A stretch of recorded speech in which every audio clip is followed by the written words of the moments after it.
반갑습니다, 보라매님들. 웹폰 배틀 시간으로 다시 돌아왔습니다. 우리 김대영 군사평론가님 모시고 오늘은 B1B하고 TU-160 폭격기 이렇게 두 대의 폭격기를 가지고 오늘 얘기를 좀 해보도록 하겠습니다.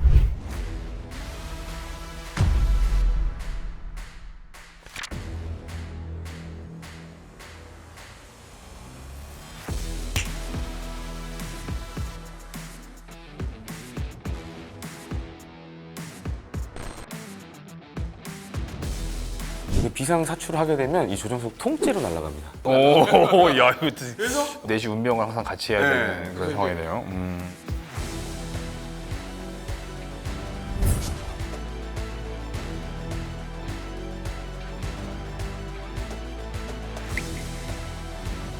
정말 러시아 입장에서는 가슴 아픈 얘기인데 TU-160이 전력화가 되면서 많은 수가 어디에 배치가 됐냐면 지금의 우크라이나에 배치가 됐어요. 그러니까 이게 진짜 황당했겠다. 한 가지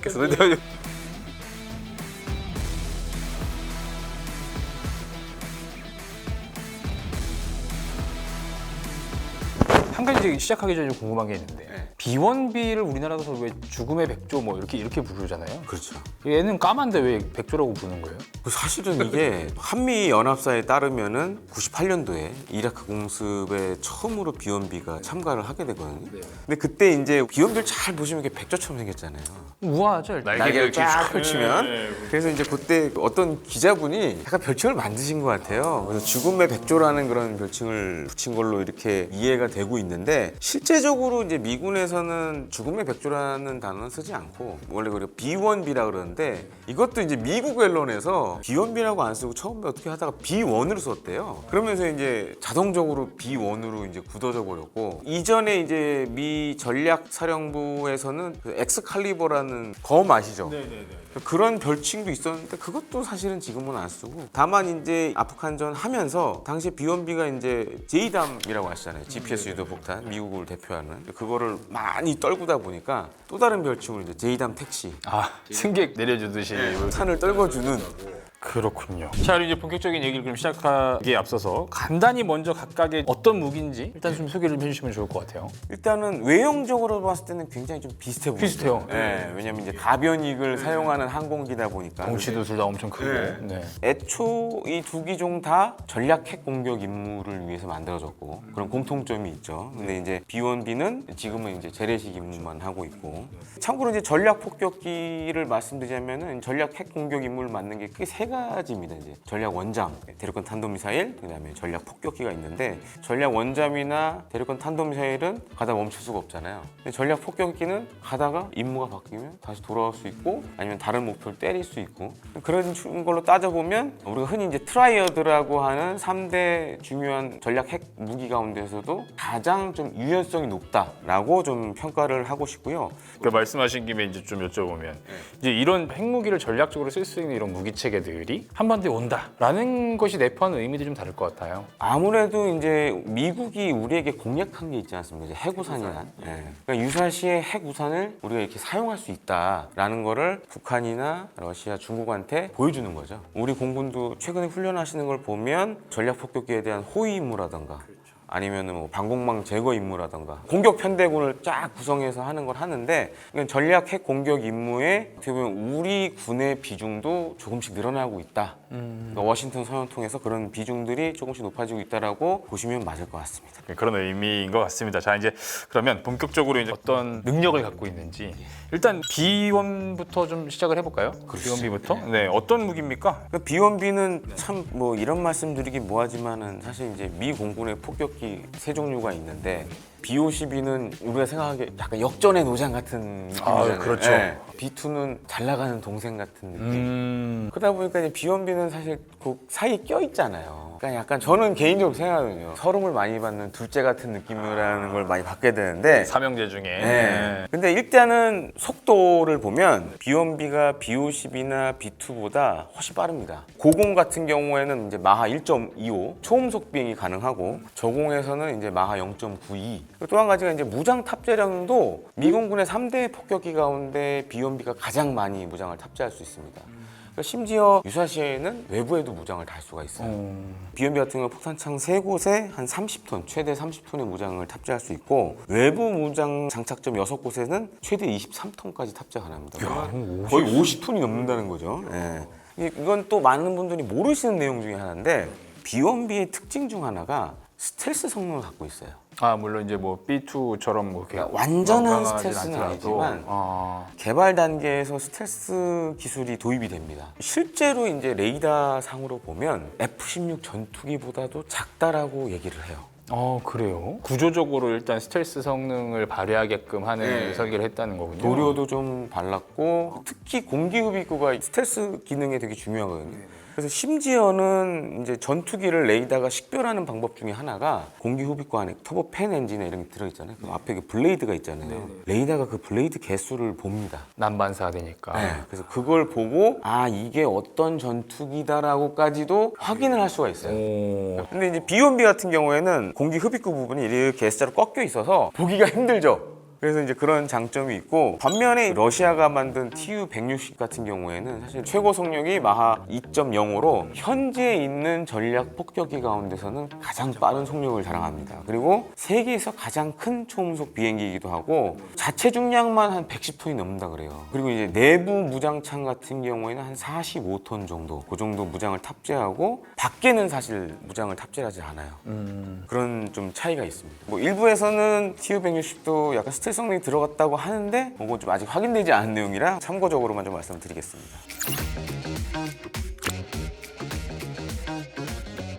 일단 뭐 전체적으로 어느 정도 포지션을 차지하고 있는지 각 나라에서 그런 것들을 알았는데 이것들이 만들어지게 된 배경, 각국에서 전략 폭격기가 왜 필요하다라고 인식하고 만들고 하는 과정도 좀 재밌을 것 같아요. 그렇습니다. B-1B라든지 TU-160 폭격기가 탄생한 배경은 사실 엄밀히 얘기하면 지대공 미사일 때문에 탄생하게 됐어요. 왜요? 과거에 1950년대에 B-52가 등장을 했잖아요. 근데 러시아가 이제 지대공 미사일을 만들기 시작하죠. 그 베트남전 때 많이 썼던 SA-2. 실제로 이제 B-50는 아니었지만 1960년 5월 1일에 그 소련에서 미 공군의 U-2 정찰기가 격추가 됩니다. 그렇죠. 되게 유명한 사건. 그러니까 난리가 났죠, 미 공군이. 지대공 미사일이라는 존재가 등장을 했고 거기에 이제 U-2라는 고공 정찰기가 격추당했으니까 큰일 났다. 어떻게 해야 되냐. 그래서 이제 머리를 굴리기 시작합니다. 사실 이제 B-1B가 나오기 전에 XB-70 발키리라는 고공으로 초음속 침투가 가능한 폭격기를 개발을 했어요. 콩코드 닮은 네, 맞아요. 25,000m 고도에서 마하 3의 고속으로 날면서 거기에 22톤의 무장을 탑재하고 날아가는 거예요. U2랑 같은 높이에서 엄청 빠른 속도로. 근데 이것도 해보니까 여러 가지 문제가 생겨서 사고도 많았다면서요, 발키리가. 대표적으로 어떤 사고가 있었냐면은 제네럴 일렉트릭이 홍보 동영상 찍는다고 GE 엔진이들하고 공군기들하고 폭격기 같이 날다가 사고가 났어요. 영상으로 남았겠네요. 추락하고 그런 사고도 한 번 있었고 테스트 과정에서도 여러 사고들이 발생하고 그러다 보니까는 돈 먹는 하마가 돼버렸죠. 그래서 이제 개발을 중단하게 됐고 또 생각을 바꿉니다. 위로 빨리 가는 건 문제가 있으니까 차라리 저공 침투하라 하자. 오히려 더 낮게 날아서. 그래서 개발이 된 게 B-1A. 74년도에 B-1A CJ-1호기가 나와서 이제 초도 비행을 하게 됐는데 마하 1.1로 저공을 돌파하는 거예요. 네. 이렇게 하다 보니까 가격이 비싸지는 거예요. 거기다 이제 지금은 안 쓰는데 과거에 이제 F-111 전폭기 같은 경우에는 이 비상 탈출 장치가 좀 독특했습니다. 어떻게요? 이게 복좌잖아요. 그러니까 앞뒤로 있는 게 아니라 이렇게 양옆으로 있잖아요. 그러니까 양옆으로. 예. 이게 비상 사출을 하게 되면 이 조종석 통째로 날아갑니다. 이렇게 둘이 나란히 앉아 있는 저희처럼 앉아 있는 이 자리가 그냥 통째로 이렇게. 통째로 퐁 하고 날아가요. 야, 이거 그래서 바다에 떨어지면 튜브가 쫙 펴지면서 보트처럼. 배처럼 변하는 거예요. 오. 이 똑같은 거를 B-1A에도 적용을 한 거예요. 아. 약간 좀 논란의 여지가 있는데 그렇게 하나의 사출 시스템을 만드니까 요거 하나만 전투기 가격이에요. 이 가격이 확 뛰어버렸구나. B-1B도 그렇고 B-1A도 그렇고 4명이 타는 거였거든요. 4명이 이제 한꺼번에 퐁 하고 나오는 거예요. 탈출합니다. 그럼 땡기면 4명이 퐁 하고 날아가는 거예요. 조종석이. 생존성 하나만큼은 확실히 보장되겠네. 근데 그게 문제가 예를 들어서 1, 2, 3, 4면은 4번, 4번 조종사 쪽으로 피탄이 돼버리면 그 조종사가 죽거나 다치고 막 구멍이 생겨버리면 이게 탈출에도 문제가 생기는 거야. 그러니까 어느 큰 구멍이 있어서 물에 빠지면 침수될 수 있고 아니면 그것 때문에 지상에 떨어지더라도 비정상적으로 추락할 수가 있고. 내시 운명을 항상 같이 해야 되는. 그래서 이제 카트 행정부 때 검토를 해보니까 야 이거 폭격기 가격이 너무 비싸다. 당시 이제 AGM-86이라는 공중발사 핵탄두를 탑재한 순항 미사일을 개발을 막 하고 있었거든요. 차라리 그럼 B-52에다 이걸 다는 게 오히려 경제적이지 않겠냐. 좀 덜 가까이 가더라도 미사일로 좀 하자. 네. 그래서 카트 행정부 때 이거를 중단시켜버립니다. 아. 그래서 B-1A로 끝났어요. 네, 그랬더니 이제 레이건 행정부가 들어서요. 그래서 1980년대 레이건 행정부가 들어서면서 내세운 게 강력한 미국. 그러면서 B-1A 계획을 멈춘 카터 정권을 비판하면서 다시 계획을 부활시킵니다. 아. B1B라는 이름으로 새롭게 이제 개발을 진행하게 되는데 기존의 B1A에서 조금 스펙을 낮춰요. 저공 침투 속도를 0.85 정도로 하고 대신에 이제 폭탄 탑재량을 늘리고 이 스텔스 성능을 집어넣습니다. 어차피 레이더에만 덜 잡히면 되니까. 네, 그래서 레이더 반사율을 낮춰서 최대한 목표에 접근할 때까지 적에게 발견되는 시간을 줄여야겠다. 이런 식으로 바꾸죠. 자, 그러면 TU-160은 어떤 배경에서 이게 또 탄생을 했습니까? 사실은 이제 TU-160하고 B1B하고 생김새가 비슷하다 보니까 좀 오해 아닌 오해를 많이 받았어요. 왜요? 그러니까 뭐 미국 정보를 빼가서 만든 거 아니냐? 뭐 이런. 그렇죠. 아, 스파이들이 항상 이렇게 냉전 때 활발히 움직였으니까. 뭐 참고 정도는 하지 않았겠을까요? 저는 그렇게 생각하거든요. 아예 안 보진 않았을 거고. 그 당시 트렌드는 있었던 것 같아요. 그러니까 콩코드처럼 생긴, 그러니까 네. 초음속을 하려면 머리 모양이라든지 날개 모양이 이런 것들도 가변이 있고 시대의 트렌드가 네. 좀 있는 것 같다는 느낌은 있는데. 그래서 이제 좀 그런 오해를 많이 받았는데 이게 개발한 과정을 보면 소련 독자적으로 개발한 부분이 많았고 방금 말씀해 주신 대로 당시에 그런 저공 침투라든가 이런 것들을 고려하다 보니까 주관점이 비슷해지잖아요. 그러면서 사실 비슷한 모양이 된 걸로 알려져 있고 이건 어느 시기에 만들어지는 거예요, 그러면? 개발 시기는 비슷해요. 70년대, 80년대 이렇게 TU-160도 비슷한 시기에 이제 개발을 하고 전력화를 했기 때문에 개발 시기 자체는 좀 많이 겹치는 편입니다. 그러니까 이쯤 되니까 이제 사실 이제 만들어진 지 오래됐기 때문에 실전에서 어떻게 활용했는지도 이제 경험치가 좀 많이 쌓였을 것 같아요. 그렇습니다. 근데 이제 걸프전 때는 B1B가 당시에 이제 핵공격 임무를 맡고 있다 보니까 미 본토에 다 있었어요. 물론 이제 레이건 시절 때 고르바초프랑 화해도 하고 막 이랬지만 핵공격을 할 수도 있잖아요. 그러니까 B1B는 본토에서 핵무장을 달고 대기하고 있었죠, 계속. 그럼 왜 갑자기 B1B를 재래식 임무를 넘겼냐? 이 이유가 미소 냉전이 끝났으니까 당시 이제 미국 내에서는 야 우리가 B2도 있는데 B-52도 있고 굳이 얘까지 핵공격 임무를 해야 되겠냐. 전 세계적으로 전략 핵무기 감축의 그런 바람도 있었고 그러다 보니까 그럼 얘는 빼자. 그래서 B1B를 빼고 여기서 더 재밌는 거는 B1B가 이제 재래식 폭격 임무로 전환되면서 여러 가지 전투 실험을 하게 됩니다. 그러니까 이 B1B한 폭격기가 재래식 임무에 투입됐을 때 어떻게 사용해야 되고 어떤 효과를 내야 되느냐. 그러니까 전략 무기로서의 제일 중요한 기능을 뺐는데 그럼 얘는 어디다 쓸 거냐? 이 고민을 전투 실험을 이제 한다는 거죠. 네, 그래서 그 전투 실험을 처음으로 한 나라가 있어요. 그게 어딜 것 같아요? 설마 우리나라는 아니겠죠? 우리나라입니다. 우리나라예요? 이거 뭐야? 이거. 96년에 그때 2월에 B1B 폭격기가 한국에 전개를 해요. B1B가 와가지고 필승 사격장 네. 거기서 테스트를 했었어요. 국내 내륙에? 네, 내륙에서. 오. 그래서 한국에서 테스트를 해보고 아 쓸만하다. 그래서 98년도에 당시 이제 사담 후세인이 있을 때 자꾸 또 말을 안 들으니까 데저트 폭스 작전에서 B1B 폭격기가 처음으로 실전에 투입됩니다. 그때는 이제 주로 항공폭탄을 달고 들어가서 이라크의 중요한 군사시설물을 폭격하는 임무를 아주 성공적으로 진행했죠. 네네네. 그리고 이제 그 이후에는 코소보 전쟁에도 이제 투입이 됐었고 이제 코소보 전쟁까지 치러보니까 미군군도 아 얘한테 임무를 더 많이 부여를 해야겠다. 그럼 안정적이다라는 판단이 있었나 봐요. 써보니까 굉장히 쓸모가 있네. 그래서 그럼 생존성도 향상시키고 정밀도 높여야 되니까 스마트 무기를 유도무기. 달기 시작한 거예요. 이게 대표적인 사례가 아프간전입니다. 거기서 이제 현장에서 아프간이 상공에서 채공하고 있다가 지상군에서 위급한 상황이다 도와줘 그러면은 가서 제이담을 딱 떨고 오는 거예요. 처음에 명칭 나왔을 때 제이담 택시가 그때 네, 그렇게 생겼죠. 아. 근데 이제 제이담 같은 경우 보면 500파운드, 1000파운드, 2000파운드까지 이렇게 키트가 여러 가지가 있습니다. 근데 B1B는 거의 2000파운드급의 그 제이담을 달고 다닌 거예요. 그래서 아프간전 발발 6개월 동안 많은 것도 아니었어요. 8대의 B1B 폭격기가 당시 동원된 미 미 해공군, 다국적군 전투기 및 폭격기의 항공무장 투하량의 40%를 소화해냅니다. 8대의 B-1B 폭격기가 어마어마한 거죠. 그때 기준으로 전체 이제 다국적군, 미군, 뭐 해공군 전체 소티의 5%밖에 안 했는데 투하한 무장량은 40%를 소화를 한 거예요. 어마어마한 거죠, 이거는. 그러니까요. 쭉 지금까지 얘기해주신 어떤 B1의 전투 사례들을 보니까 오히려 이 핵무장 능력을 제거하고 나서 계속 업그레이드가 되면서 본인의 자리를 찾아가는 듯한 약간 이런 느낌이 있어요. 그러니까 이제는 어떻게 보면은 큰형하고 막내보다도 더 잘 나가는 상황이 돼버렸죠. 자, 그러면 이번에는 TU-160의 실전 경험은 어떻습니까? 그러니까 TU-160 같은 경우에는 1987년도부터 소련 공군의 전력화가 시작됩니다. 네. 근데 참 이 TU-160은 좀 가슴 아픈 스토리가 좀 있어요. 그래요?